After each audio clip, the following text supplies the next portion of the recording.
नमस्ते। पिछले वीडियो में हमने बात करी थी कि वॉल का लीकेज होना किसे बोलते हैं।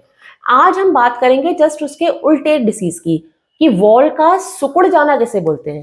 देखिए, वॉल तो एक टाइप की वॉल्व है, एक मेम्ब्रेन है जो एक ही डायरेक्शन में खुलती है और बंद होती है। ठीक है, अगर तो ये इसका मैकेनिज्म किसी भी तरीके से खराब होता है तो प्रॉब्लम होती है।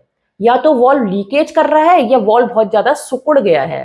ठीक है, उसकी जो ओपनिंग है वो बहुत ज्यादा नैरो हो गई है, बहुत सिकुड़ गई है। तो उस केसेस में भी जो ब्लड फ्लो है वो हमारे हार्ट से आगे की तरफ नहीं जाएगा। जब वॉल लीकेज था तब भी ऐसा ही हो रहा था, वॉल से जो ब्लड है वो पीछे की तरफ जा रहा था, आगे की तरफ हमारी जो नसें होती है जो पूरे शरीर को ब्लड सप्लाई करती है उसमें नहीं जा रहा था, पीछे की तरफ जा रहा था। अब मान लीजिए कोई वॉल्व सिकुड़ा हुआ है, हमारे हार्ट के जो वॉल्व है उसी के थ्रू हमारा ब्लड जो होता है वो हार्ट से निकल के हमारे शरीर की सारी नसों में जाता है।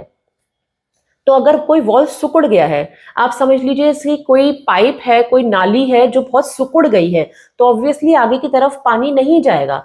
Same is with the heart. जब वॉल्व सिकुड़ जाता है तो आगे की तरफ ब्लड सप्लाई नहीं होती है, जिससे कि सांस फूलना, धड़कन बढ़ना, छाती में दर्द होना, कई प्रकार की चीजें होती हैं।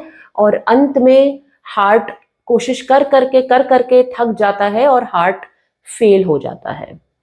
ठीक है, तो अगर आपको इन सारी चीज़ों में से कोई भी प्रॉब्लम है, सांस फूलती है, धड़कन बढ़ती है, सीने में दर्द होता है, कभी चक्कर आते हैं, कभी आप बेहोश हुए हो, ऐसी कंडीशन में प्लीज प्लीज प्लीज अपने कार्डियोलॉजिस्ट को दिखाइए। आपको हार्ट की समस्या हो सकती है। नमस्ते।